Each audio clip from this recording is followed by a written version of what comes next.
أعوذ بالله من الشيطان الرجيم بسم الله الرحمن الرحيم السلام عليكم ورحمة الله وبركاته يا مؤمنين اللهم صل على سيدنا محمد وعلى آل محمد كما صليت على إبراهيم وعلى آل إبراهيم إنك حميد مجيد.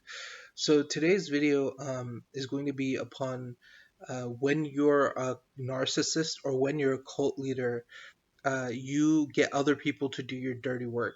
Right? When you're a cult leader, you get other people to do your dirty work. And basically, another word for cult leader is puppet master. And so, when you're a puppet master, you always have the strings to pull with other people so that they'll do what you want them to do. And there's a way in which the cult leader will always be your best friend, but someone from him who's serving his agenda, is serving his intentions, is manifesting his will be hurting you, will be doing something to cause you harm or go against your interests or to deter you or to diminish you in some way. But the cult leader who's actually acting through this person will act as though he's your best friend, right? This is a dynamic that occurs in cults all the time where the cult leader is everybody's best friend. That's how the cult is formed, right? The cult leader is everyone's best friend, especially if you're a new member of the cult. When you're a new member of the cult, your best friend is the cult leader, but someone is always manifesting his agenda toward you if he doesn't like you. Do you understand what I'm saying? And so uh, I'm going to go through my own life and give you certain examples. That's kind of the general dynamic, and I'm going to give you certain general examples of this particular thing occurring, about five of them. Give me one. So examples of these dynamics is one that I've shared recently. So I'll start with is one of my uncles in Pakistan, one of my Pakistani uncles, one of my dad's friends. What he would do is he would be serving my father's agenda, right? And so he would always want me to come over. He would invite me over to dinner, and I was living in a Quran academy, studying Quran and studying Islam basically, and he would get me to come over for dinner, right? It was a nice thing to do. It was done sincerely, but it was always there was something. Now he knew that if every single time I came over there would be something, some service to my father's agenda or some humiliation or some hurtful thing done, I would just stop coming, right? But what it would be was it would be 3 to 4 times he would insist that I come up to dinner, and uh, he would be like, "Did we do something wrong?" And he would do these type of things that in Pakistani culture would manipulate me into going. And then 2 or 3 times it would be perfectly pleasant and enjoyable, and every fourth time, his son, who is a total, the whole family is pretty sociopathic. I realize now, but the son's very clearly, overtly power driven, right? He doesn't have the facade of a smiling face. He's just overtly power driven, whereas the rest of the family, you know, is a little bit more. Anyways, so he would be a dick, right? He would basically be a dick. We just had dinner, and he'd start trying to like challenge me and push me, or like it would be like a conflict, right? Now, sometimes he would be verbally abusive, not and not so much so that I could in their house like overthrow their hospitality and start fighting him, or something like that, but it would be enough to where my honor would be attacked. Do you understand what I'm saying? So these are the type of dynamics that would go on in that house. Now I'm in their house, I've just enjoyed a meal, everyone else is being perfectly pleasant and nice, the son's being a dick, but no one is saying anything to the son. And this is the clincher, right? Where if all these three things are sincere, then they should be saying something to the son. But all three of these things, where they've just given me a meal, they're being perfectly pleasant, you know, but the son is being a dick, right? If these first two things are sincere, then that means that they should challenge the son, be like, you can't treat our guests like that. What's wrong with you?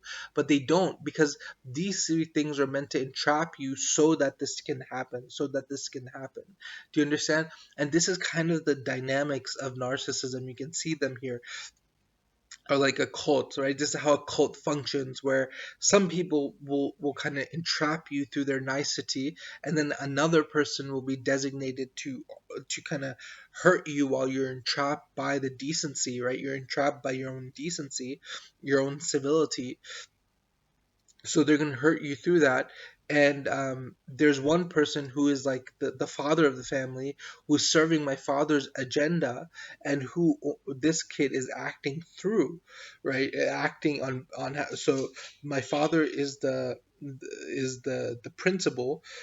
His friend is his agent, and this kid is the sub agent of the agency. Do you understand that? That's how it's kind of flowing, the flow of agency, whose agenda is being served, right? Now let's move on to the next example. The next example is me. Recently, about a year to maybe a year and a half, 2 years ago, I went to my uncle in Florida, who's my father's younger brother, and the whole family is a cult, right? It's a psychopathic dominance hierarchy, it's a narcissistic family culture, whatever you want to call it. And so they all support each other in wrong. Like, they all support each other in wrong. They're never wrong, right? They're just never wrong. They can't be wrong no matter what. And so this father, I go to my uncle, and he's on my father's side. He's serving my father's agenda, even though I went to him to seek support for a clear wrong, for a clear injustice. I went to him, and so he is being my best friend, or at least acting like he's my best friend. But he's making my aunt cook me nice meals. Again, the same thing. But his daughter is being a total bitch. Right? Is being a total bitch, and she is being verbally abusive in a very overwhelming sort of way. She's taking every opportunity to try to humiliate me, and now I went there for a particular purpose, so I'm not going to be there long. The whole family is being super nice, but this one girl is being a total bitch. She's being a total psychopathic bitch, and she's much younger than me, which makes everything she's doing much more offensive, right? And my honor is being attacked and diminished continuously inside of this family by her doing this, right? But I can't, and so I have to challenge this in a particular way. If I say something directly to her because she's younger than me, it makes the things even worse, right? So the only thing I have to keep my dignity is to keep silent and say something to the dad.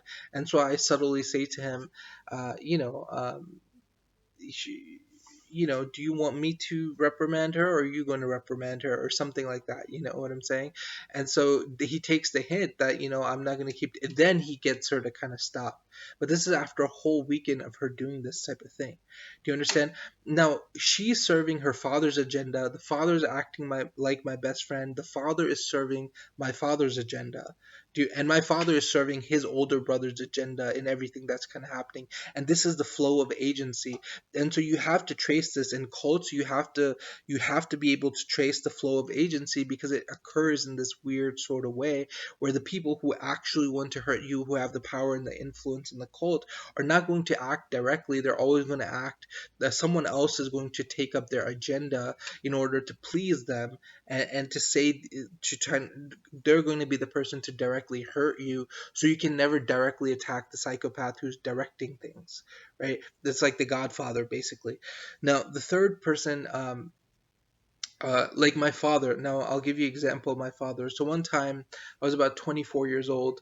I was working at my father's store, and he had a salesman, or some wholesaler who used to come by and take inventory and be like, "Do you want more of this? Do you want more of this?" That type of thing.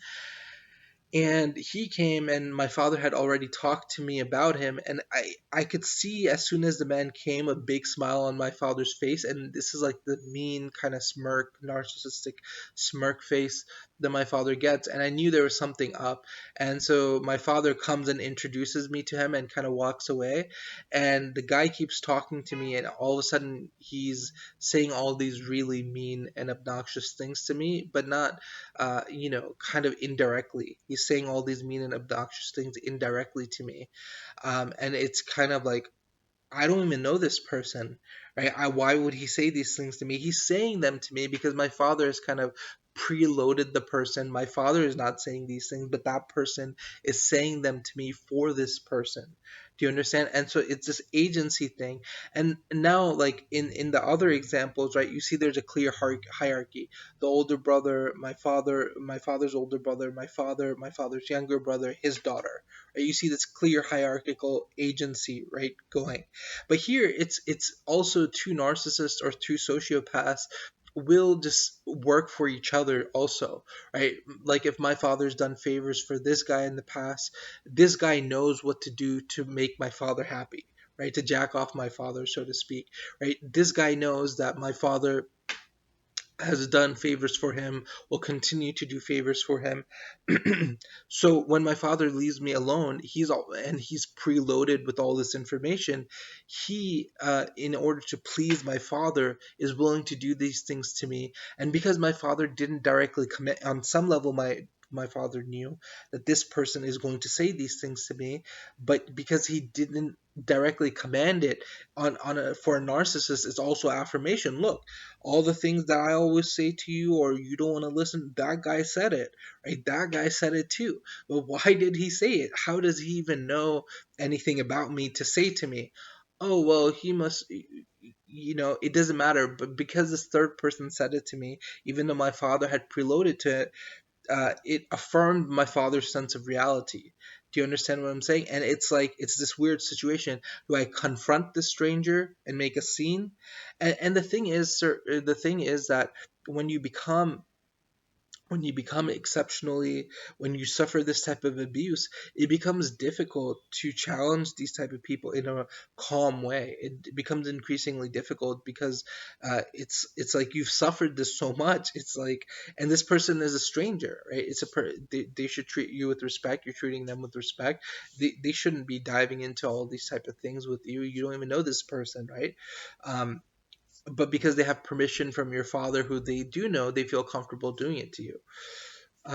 Okay. So this was just someone I met once in my life. This was this other person named Ali, who was a taxi driver, big bearded guy, religious, part of the Tablighi Jamaat and this type of stuff, falsely religious, let's say. And he, every time he saw me, would do this. He would push my father's agenda. And it's like, you don't need to be doing this. Like, if you're fair and rational, you should look at the situation that over the last 5 years, I've agreed to do different things that my father seemingly has wanted me to do, but my father has undermined me by not completing any context, by not completing any context, right? He has tribalistically scapegoated me by not going through, and then he blames me for something that it's impossible for me to complete without my father doing anything, without him following through on the context. Do you understand? And so this is the type of scapegoating that goes on. It's the same guy. Every time I saw him, he would always have something to teach me or to tell me. And no matter how clearly you set a boundary that, listen, I don't give a fuck what you think, right? I don't want to. They're gonna push through it because they have your father's permission to do it in Pakistani culture, right? And then um, the same thing with my younger siblings, like Akbar, my younger two siblings, right? They are controlled by my father. They're puppeteers of my father. Like when my father wants them to influence me, he'll use their influence to influence me, and when he wants them to hurt me, they'll hurt me for him. Right? It works both ways. They'll hurt me for him, and if they have any influence with me, which they no longer do, they'll use the influence for him, right? So that's kind of how it works. Um, and this thing, I was part of this thing called the Integral Center, and they had a similar dynamic there too, where there was this guy who was never there. There was the guy who kind of ran the place. There was the guy who was good friends with the person who ran the place, but was on a lower level. And there was his crony friends.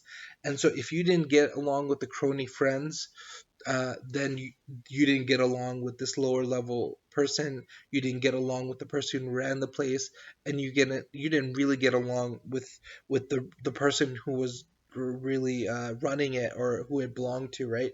And so it was like this kind of chain which tribalistically scapegoated me there as well. Right, so these dynamics of tribalistic scapegoating, pervade a lot of different subcultures. And when you're a cult leader, you get other people to do your dirty work for you, is basically how that works.